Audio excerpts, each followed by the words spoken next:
Ce programme est financé par les partenaires et les amis de Keith Butler Ministries. Aujourd'hui, sur Vita Foi, des choses pour lesquelles il faut prier. Priez pour la sœur un tel, car elle a besoin d'aide. Vous ne le savez pas, mais quand vous priez dans le Saint-Esprit, Dieu se déplace sur la terre car quelqu'un lui a demandé. Il attend que quelqu'un lui demande pour pouvoir déployer sa force. Quand vous priez dans le Saint-Esprit, il va prendre votre déclaration surnaturelle et il utilisera votre demande comme le Saint-Esprit l'a demandé et il aidera votre sœur ou votre frère.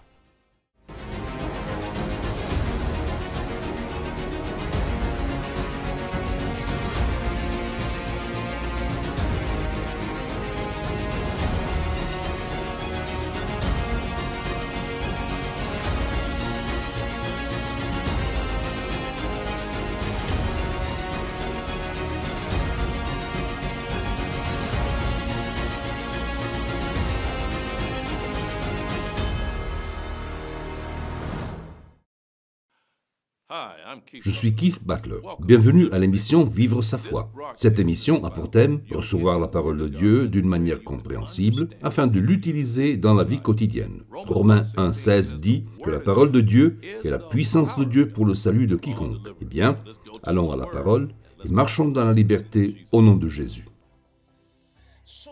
Pendant que vous méditez la parole, ce qui va se passer surnaturellement, c'est que les choses s'ouvriront à vous dans le domaine naturel. Et en méditant le livre, vous saurez ce que vous devez faire. Allons maintenant dans Marc 16, 16e chapitre de Marc. Jésus est sur le point de parler. Maintenant, je ne sais pas ce que vous pouvez ressentir à ce sujet. Je vais vous dire ce que je ressens, ce que j'en sais. Je prendrai en considération la parole de Jésus plutôt que celle que n'importe quel homme pourrait me dire partout ailleurs. Je prendrai la parole de Jésus plutôt que ce que les dénominations disent, ce que les gouvernements disent, ce que les gens disent, ce que les groupes des gens disent, ce que les universitaires disent. Si Jésus l'a dit, cela me suffit. Nous sommes sur le point de lire ce qu'il a dit. Donc, encore une fois, vous voyez pourquoi je me demande si les gens sont vraiment chrétiens ou pas, car l'être implique vivre dans la position que je viens de décrire. Pourquoi? Eh bien, ce que je veux dire, rappelez-vous ce que Jésus a dit dans le livre de Jean. Jésus dit, dans l'évangile de Jean, que les choses que je dis, je ne les dis que si mon Père me les a dites. J'exprime seulement ce que le Père me dit de dire. Donc, les mots que nous allons lire de Jésus sont en fait les mots de Jéhovah. C'est Dieu le Père qui parle à travers le Fils, soit à moi qu'à vous, et nous avons maintenant le choix. Nous avons le choix d'entendre ce qu'il dit, de recevoir et de croire ce qu'il dit, répéter ce qu'il dit et agir sur sa parole comme étant la vérité. Les 5 éléments de la foi. Très bien, Jésus continue à nous parler.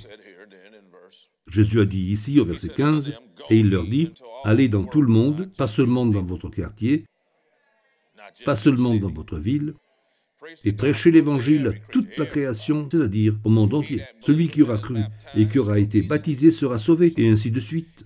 Celui qui n'aura pas cru sera condamné. Et ce sont ici les signes. Le mot signe est intéressant, parce que le mot grec pour signe est sémeion. Sémeion signifie miracle, merveille, les évidences d'un croyant.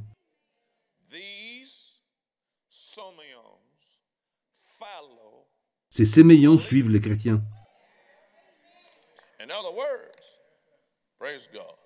En d'autres termes, ce que nous avons lu est valable pour tous ceux qui sont croyants.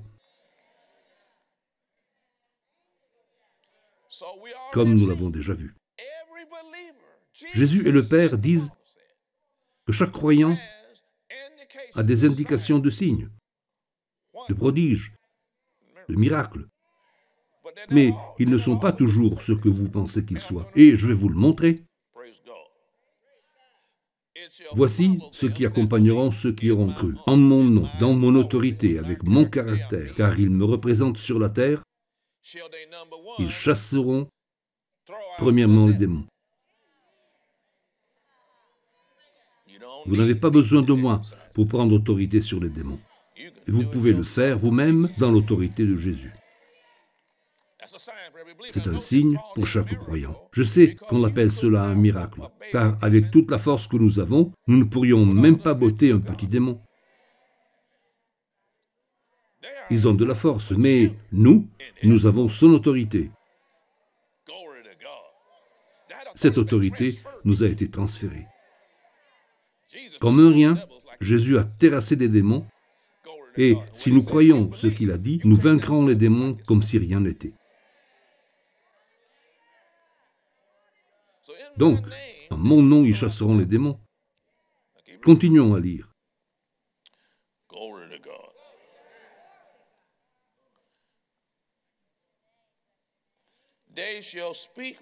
Ils parleront de nouvelles langues. Le mot grec pour nouvelle est kainos. Kainos signifie fraîche. Le mot langue est glossa.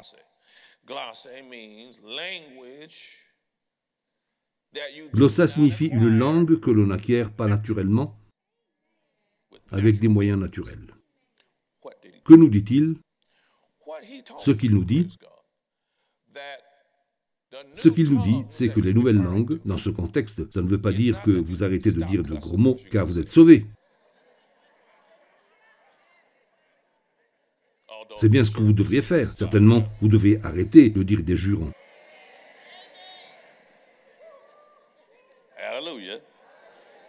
Il ne s'agit pas non plus d'avoir la capacité d'apprendre le français, l'espagnol ou autre chose.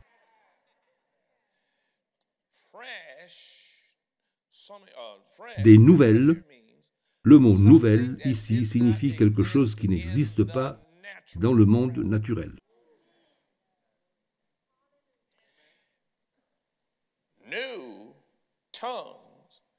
Les nouvelles langues sont un nouveau langage surnaturel.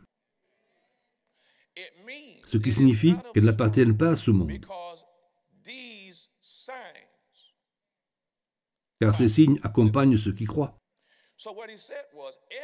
Donc il dit que chaque chrétien, chacun, s'il croit, peut parler ces langues qui ne sont pas données par l'homme. Chaque chrétien peut parler en langue. Nombreux sont ceux qui sont dans la confusion quand ils lisent 1 Corinthiens chapitre 12. Ils pensent que ces personnes ont le don des langues. Ce n'est pas vrai. Il n'est pas question du don des langues. Il est dit qu'il y a diverses sortes de langues dans la liste des dons de l'esprit. Prophétie, miracles, guérison, parole de sagesse, parole de connaissance, tous les dons du ministère pour servir les personnes.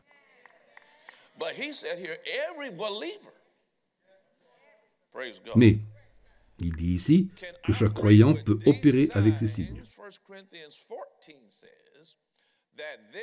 1 Corinthiens 14 dit que les langues sont pour signe aux incrédules. C'est écrit juste là, dans le chapitre 14 de 1 Corinthiens.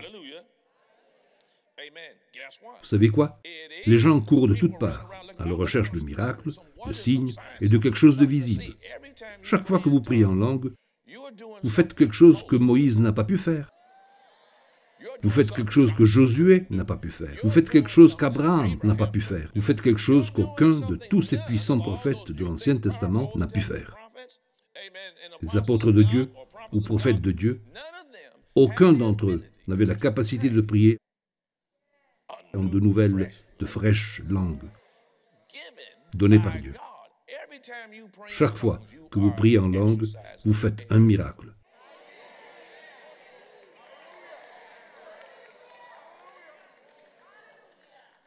Hallelujah, somebody.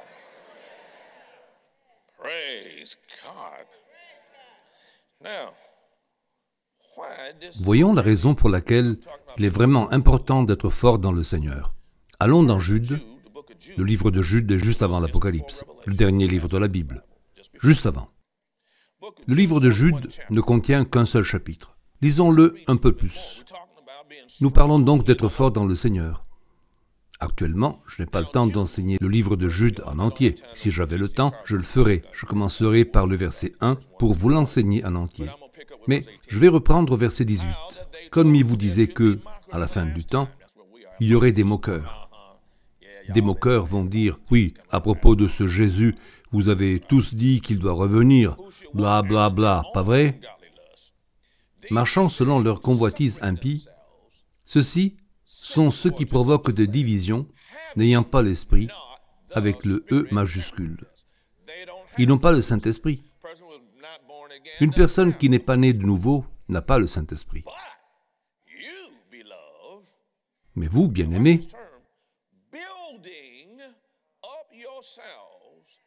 vous édifiant vous-même sur votre très sainte foi, priant par l'Esprit. Or, avant d'aller plus loin, tous les deux, soit le mot saint que le mot esprit, et le mot grec pneuma. Et donc, quand vous dites Esprit Saint, vous dites Saint-Esprit. Donc, ils sont la même chose. Revenons ici et examinons ce verset un peu plus dans le détail. Il dit qu'ils n'ont pas l'Esprit, mais vous édifiant vous-même sur votre très sainte foi. Soulignez le mot sainte. Hagios est le mot pour sainte. Que signifie d'autre ce mot saint? Quelque chose qui est saint et sacré.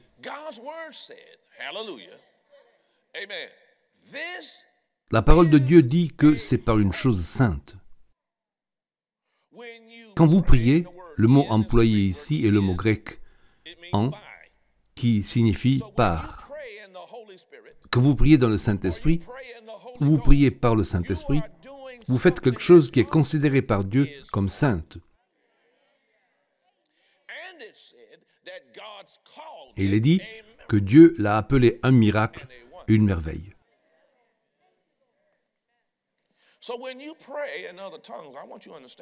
Donc, quand vous priez en d'autres langues, je veux que vous compreniez ce que vous faites. Vous êtes connectés, car le Saint-Esprit est en vous, et vous vous êtes débarrassé de votre moi naturel, et dans votre être intérieur, vous êtes connectés avec le Saint-Esprit. En collaborant avec le Saint-Esprit qui est en vous, il commencera à faire quelque chose que nous allons lire dans une minute. Mais avant de le lire, terminons avec Jude. Il dit que vous vous édifiez vous-même. Alors que faites-vous? Quand vous vous édifiez vous-même, vous vous améliorez. Quand vous vous édifiez vous-même, vous vous fortifiez. Quand vous vous édifiez vous-même, vous devenez solide.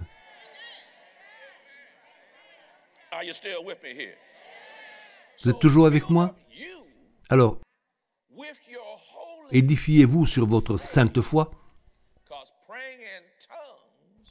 car prier en langue demande de la foi. Cela demande de la foi d'ouvrir votre bouche et de commencer à parler une langue que vous ne connaissez pas et que vous ne comprenez pas. Mais vous vous soumettez à celui qui est en vous en croyant que ce que vous faites n'est pas idiot, même si certains le considèrent ainsi, car ils n'ont pas le Saint-Esprit. Dieu a dit que c'est une chose sainte et c'est un miracle pour toi. Pourquoi est-il important? Oui, j'arrive dans un instant. En plus d'être sainte, elle est aussi bonne pour moi. Mais continuons. Alors, par le Saint-Esprit, il n'y a point de point ici, conservez-vous dans l'amour de Dieu. Ce que tu veux dire, c'est qu'en priant par le Saint-Esprit, la foi et l'amour sont liés ensemble? Oui, et vous ferez mieux de le croire. Galates 5, 6 dit, la foi opérante, le mot grec là est énergia, car la foi opère par l'amour. Ce mot opérante signifie qu'elle est rendue efficace par l'amour. Donc, plus vous marchez dans l'amour de Dieu, plus vous êtes capable de marcher avec la foi de Dieu. Car si vous marchez dans l'amour, vous faites passer les besoins d'autrui avant vos propres besoins. Vous décidez de pardonner aux autres. Si vous ne pardonnez pas, Dieu dit « Je ne te pardonnerai pas ». Et ainsi, votre foi ne fonctionnera pas. Est-ce que vous m'écoutez? La foi n'impute pas le mal, mais le subit.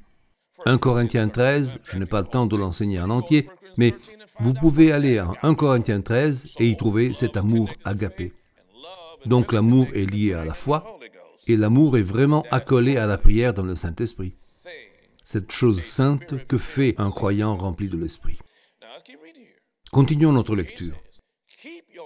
Conservez-vous, maintenez-vous, ce qui signifie que vous pouvez juste vous laisser aller et ne pas fonctionner dans l'amour de Dieu. On peut décider de devenir égoïste. On peut décider d'agir que pour nous. On peut décider de ne pas pardonner. On peut faire toutes ces choses car le contraire de l'amour de Dieu, c'est l'égoïsme.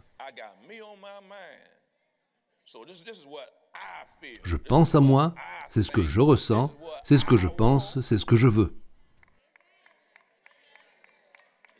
Oh, ça commence à devenir calme ici. En attendant la miséricorde de notre Seigneur Jésus-Christ pour la vie éternelle. Vous attendez sa miséricorde. Il a été miséricordieux envers vous. Donc, vous décidez d'être, à votre tour, miséricordieux envers tous les autres. C'est donc cet ensemble de choses qui aide une personne à être forte dans la foi. Vous ne pouvez pas être fort dans le Seigneur et faible dans l'amour.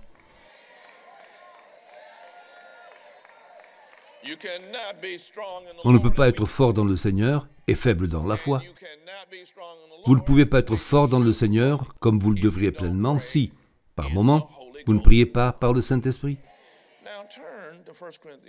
Maintenant, allons dans 1 Corinthiens. Oh, avant que je ne lise ce passage, allez au chapitre 11. Ensuite, je vais y aller. Où je suis en train d'aller? Il y a un problème. C'est dans la deuxième épître aux Corinthiens. Oui, deuxième épître aux Corinthiens, chapitre 11, verset 29. Je n'ai pas le temps de le faire, mais si vous lisez les versets précédents, vous verrez que Paul parle de comment 5 fois il a reçu des coups, de comment il a été lapidé, des naufrages qu'il a subis, et un tas de gens auraient demandé à Dieu pourquoi, en pensant qu'il aurait dû les protéger, et tout le reste. Ainsi, il y en a qui ont commencé à s'affaiblir, mais Paul dit au verset 29, « Qui est faible? L'avez-vous noté? » Il précise, « Je ne le suis pas. » En d'autres termes, je suis fort, malgré toutes les choses que j'ai traversées, toutes les choses qui me sont arrivées, je ne suis pas faible. Je ne reculerai pas à cause de toutes les choses qui me sont arrivées. Il dit, je ne suis pas faible. Il dit, par contre, qui est scandalisé? Qui est offensé? Qui recule? Qui va tomber dans le péché? Pas moi. Je ne suis pas offensé, je ne m'enflamme pas, je ne me mets même pas en colère. Oh! Eh bien, comment cet homme est-il devenu comme ça? Allons dans 1 Corinthiens chapitre 14. 1 Corinthiens chapitre 14, verset 18. Paul dit, « Je rends grâce à Dieu de ce que je parle en langue plus que vous tous. » Paul était une personne du Sud. Il dit, « Je remercie Dieu que je parle en langue. Je remercie Dieu de ce que je parle en langue plus que vous tous. » En fait, c'est ce qu'il dit ce texte. Plus que toute l'Église et les chrétiens réunis ensemble. Eh bien, mes amis, cet homme parlait en langue plus que toute l'Église réunie. Ce que j'entends, c'est ce qu'il louait en langue dès son lever, pendant qu'il déjeunait, qu'il buvait, qu'il conduisait. Il louait en langue. S'il ne parlait pas à quelqu'un, il priait en langue. Et devinez ce qui est arrivé. C'est que ses prières, dans l'esprit, dans ces nouvelles langues, l'ont aidé à le rendre plus fort. Être connecté à Dieu et prier par le Saint-Esprit est une autre chose qui nous donne de la force. Vous opérez dans le miraculeux, avec la capacité de travailler.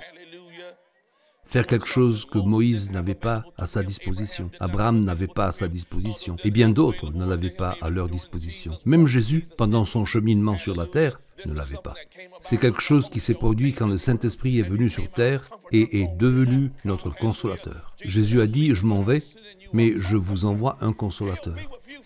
Il sera toujours avec vous. »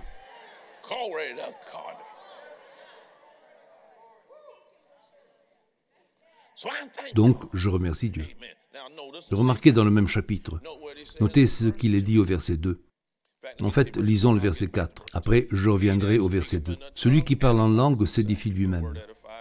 Le mot édifier en grec signifie qu'il construit sa propre maison. Il devient fort. De quoi parlons-nous? Nous parlons d'être fort dans le Seigneur. Quelqu'un qui est fort dans le Seigneur, c'est quelqu'un qui prie beaucoup en langue. Celui qui parle dans une langue inconnue s'édifie lui-même. Quand vous prophétisez, vous édifiez l'Église. Mais nous ne parlons pas de l'Église maintenant, nous parlons de la personne. Ensuite, remarquez ce qu'il dit au verset 2. Celui qui parle en langue ne parle pas aux hommes, mais à Dieu, car aucun homme ne le comprend. Quand l'homme naturel ne le comprend pas, nous savons qu'il n'a pas l'esprit. Cependant, dans l'esprit, il parle des mystérions, il parle des mystères. Quel genre de mystère? En priant, il parle des choses qui le concernent. Il connaît le plan que Satan a mis en place pour le prendre au piège demain. Il connaît les trucs que Satan voudrait utiliser pour essayer de vous atteindre d'une autre manière. Il est au courant de ces manœuvres par lesquelles il essaye d'atteindre votre famille. Il connaît toutes les choses que ses ennemis ont mis en place pour vous voler, vous tuer, vous détruire et que Satan a gardé en secret. Vous ne savez rien, mais Dieu les connaît à l'avance et vous aide à déjouer le piège du diable, le guet-apens du diable avant l'embuscade. Non seulement cela, mais aussi d'autres secrets divins, des choses pour lesquelles il faut prier. Priez pour la sœur un tel, car elle a besoin d'aide. Vous ne le savez pas, mais quand vous priez dans le Saint-Esprit, Dieu se déplace sur la terre car quelqu'un lui a demandé. Il attend que quelqu'un lui demande pour pouvoir déployer sa force. Quand vous priez dans le Saint-Esprit, il va prendre votre déclaration surnaturelle et il utilisera votre demande comme le Saint-Esprit l'a demandé et il aidera votre sœur ou votre frère. Cela fait partie du discernement correct du corps. Merci Jésus. Vous voyez, être fort dans l'autorité suprême. Eh bien, il y a tant de façons de devenir fort. C'est l'un de ces moyens. Remarquez ce qu'il est dit au verset 15 du même chapitre. Qu'est-ce que donc? Je prierai avec l'esprit, mais je prierai aussi avec l'intelligence, ou avec mon cerveau aussi. Nous faisons les deux. Nous prions avec notre intelligence, selon notre connaissance, selon l'acquisition de la connaissance que les enseignements nous ont donnée. Mais nous prions aussi avec l'esprit, et nous faisons aussi la même chose en chantant avec l'esprit, ce que nous comprenons aussi. En d'autres termes, un vrai chrétien opère à fond dans les deux domaines. Vous fonctionnez dans un domaine naturel et vous fonctionnez dans un monde surnaturel. Laissez-moi revenir au livre de Jude pendant une minute. Quelqu'un a appris quelque chose de tout ça?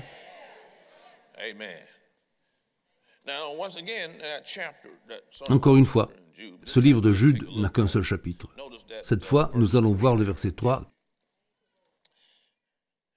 qui dit « Bien-aimés, quand j'usais de toute diligence pour vous écrire de notre commun salut, je me suis trouvé dans la nécessité de vous écrire afin de vous exhorter. » Vous exhorter? À faire quoi? À combattre. Combattre signifie lutter, se battre pour la pistis, se battre pour la confiance, les convictions, la certitude, l'assurance qui a été une fois enseignée aux saints. Il nous a avertis que nous allions devoir nous lever et nous battre. C'est ici la victoire qui a vaincu le monde, savoir notre foi. L'on n'obtient pas de victoire sans combat.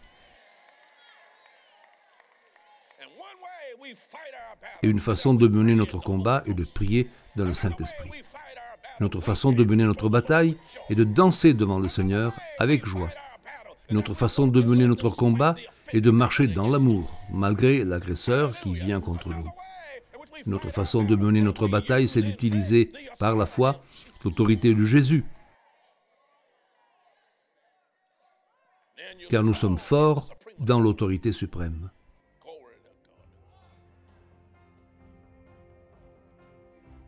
Est-ce que quelqu'un ici veut être fort dans le Seigneur?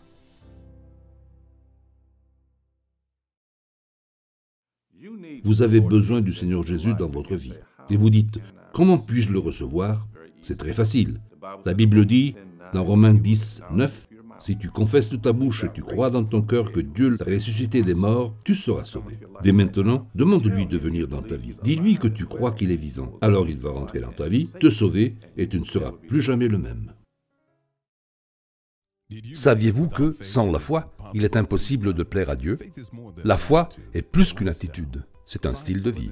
Les 5 éléments de la foi ne présentent pas la foi comme une doctrine, mais comme un mode de vie. Si vous ressentez que les problèmes assiègent vos pensées, volent votre paix, mais vous voulez vivre une vie victorieuse et plaire à Dieu dans tout ce que vous faites, ce livre est sûrement pour vous. Dès aujourd'hui, commandez votre copie des 5 éléments de la foi En langue française, sur store.keithbutler.org. Désirez-vous grandir dans votre foi? Rejoignez-nous en ligne pour notre étude biblique hebdomadaire. Dieu compte sur le corps de Christ pour faire son œuvre sur la terre. Il a besoin que son peuple soit fort dans la foi et dans la compréhension de la Bible. Nous vous encourageons à saisir cette occasion pour construire votre foi et devenir la meilleure version de vous-même. Cette étude biblique hebdomadaire en ligne a lieu tous les mardis à 20h, heure de l'Europe centrale. Et pour plus d'informations et pour vous inscrire, visitez le site étudebiblique.kbn.com.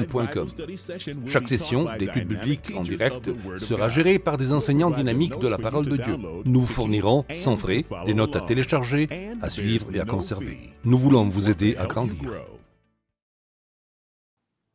Nous apportons la parole de Dieu en Europe occidentale et méridionale, ainsi que dans d'autres parties du monde. Dieu veut que tout le monde entende la parole. Vous savez, dans Matthieu 28, 19 et 20, il est dit « Enseignez toutes les nations ». Puis il poursuit « Enseignez-leur à observer les choses que Jésus a enseignées, afin qu'elles soient préservées de la perdition. Je veux donc que vous sachiez que lorsque vous soutenez les personnes et les ministères, vous donnez la possibilité à l'Évangile de s'étendre au-delà de votre quartier et de toucher les gens du monde entier. Nous voulons vous remercier pour vos prières et votre soutien. Et rappelez-vous de toujours combattre le bon combat de la foi.